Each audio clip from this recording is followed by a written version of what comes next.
is the DJI Phantom Pro Plus that finally came in. It took forever for my order to come in. I was super excited to get the drone, and I have been flying a ton with it. So I just wanted to share 9 interesting things that I found out about the DJI Phantom Pro Plus this week, as I've been spending a good amount of time with it. Probably more time than with my family.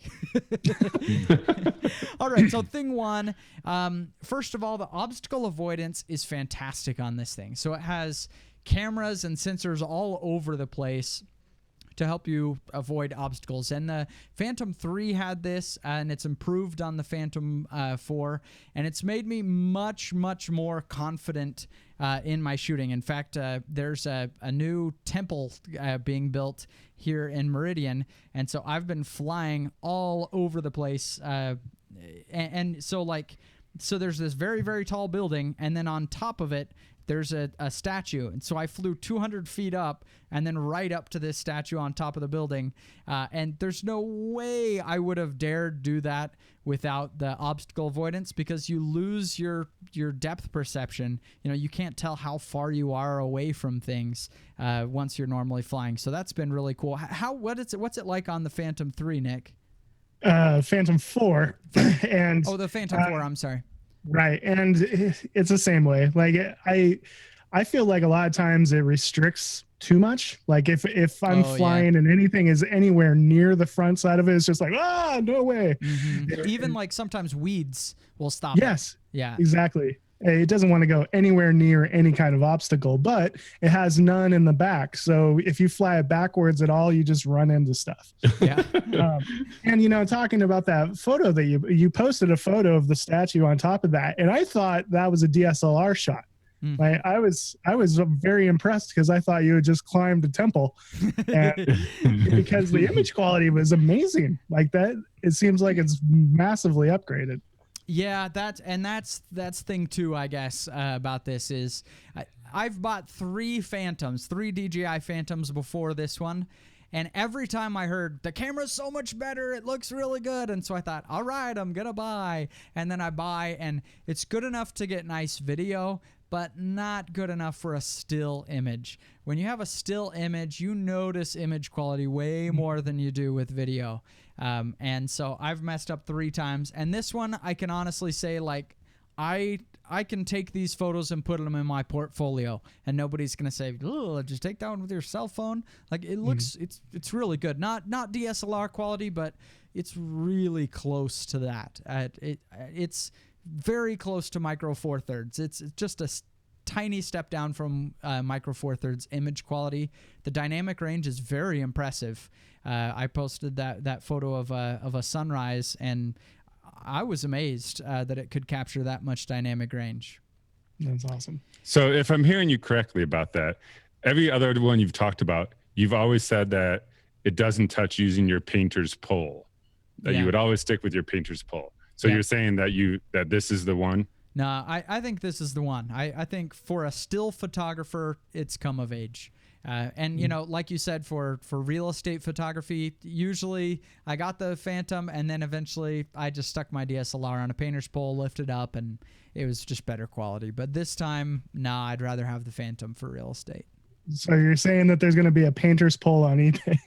Yeah, that's right. You can get a great price for that. Somebody might actually they hold their value really well. A couple things that I did notice is it obviously has a lot of delicate electronics in here, and when I flew up next to that statue, it's metal, and so it said it was messing with the compass, and it was like flashing warnings on my screen like, I'm freaking out, I can't find satellites. So do be careful flying next to large chunks of metal. Because it freaked out and it started blinking, losing signal, and I was like, no, don't do that. This is gonna be really embarrassing if I've got to like knock on the door and be like, excuse me, can I get my drone back, sir? So I was glad that turned out okay. All right. Well, and I was going to say another good part of that particular drone is that the return to home feature has actually been upgraded to where that the obstacle avoidance is in effect as it returns to home. So it's not just going to dumbly fly. Oh, that's cool. I didn't know that. It didn't have that before in previous models? No, it didn't. It would just go up to a certain level and then just fly home, regardless of what. Straight through the tree. Right. So that the return to home elevation was very, very important, because if there's trees and your return to home elevation is set to 50 feet, it's probably not going to work out so well. Oh, wow. But this one will actually fly around stuff and avoid obstacles and then return to home and land right where it took off. Huh. So when you're buying this, you have the option of getting the Plus, that's the remote with the screen built into it, or just the regular. Now this screen costs $300 to get the Plus that has the it's just an Android phone actually that's just built into the remote control.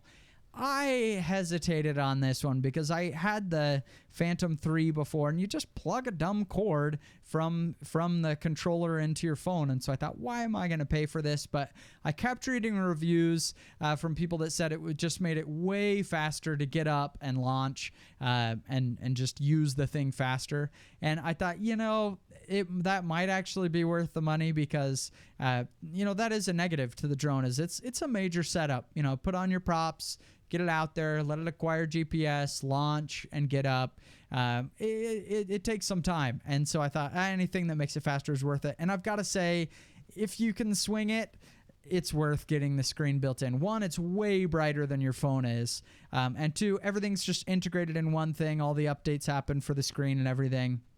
And it's just a lot faster. So if you can swing it, I would budget for that extra expense. Makes it much more fun, I think. Mm-hmm.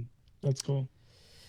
Another thing is never buy directly from DJI.com. So you can buy from DJI, or there's a host of other retailers, Amazon, Drone World, whatever.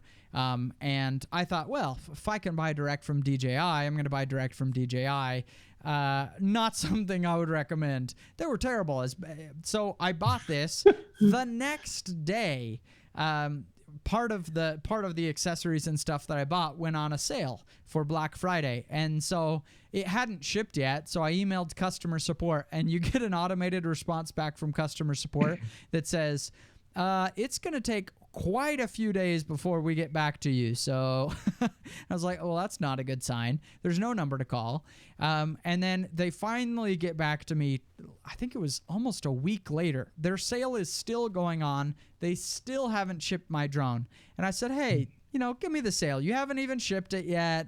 Like, it's still there. Like, should I really just cancel my order and do it with the sale? And they said, sorry, we can't do that. And I was like, it's just not a retailer that's trying to work with you, And then once they finally shipped it, they only shipped a tiny portion of the things I ordered. I ordered extra batteries and stuff. I still haven't seen that. I never got any note that it was like a partial order. There was no tracking info. I just never received all the other accessories that I ordered. And so now I've got to go back and fight with them and see if they're going to decide that they want to ship it to me. So if you're going to order a Phantom, don't do it from DJI.com. Just buy from Amazon or wherever else. Last thing is, if you're going to get a drone, I would budget a little extra for binoculars if you don't have them, and bring a spotter with you. So the FAA recommends that you don't have a spotter with binoculars, because like when you're watching your screen, you can be looking in the screen and not noticing, that to your side or whatever, there's a tree or something like that.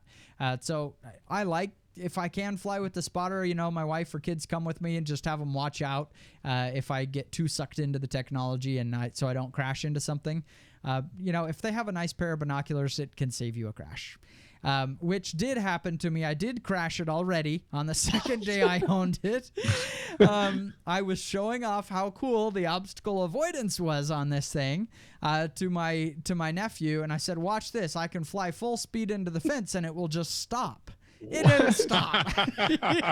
This is not a good idea. It was a terrible idea, but it's been so good. It was sensitive. I mean, even weeds were stopping it. So I'm flying full speed into this fence and just kaboom. And I realized the problem was it was a white vinyl fence, and Idaho is just in snowpocalypse right now. So it didn't work. Maybe don't show off if you've got one. It's not that reliable, but it's at least something.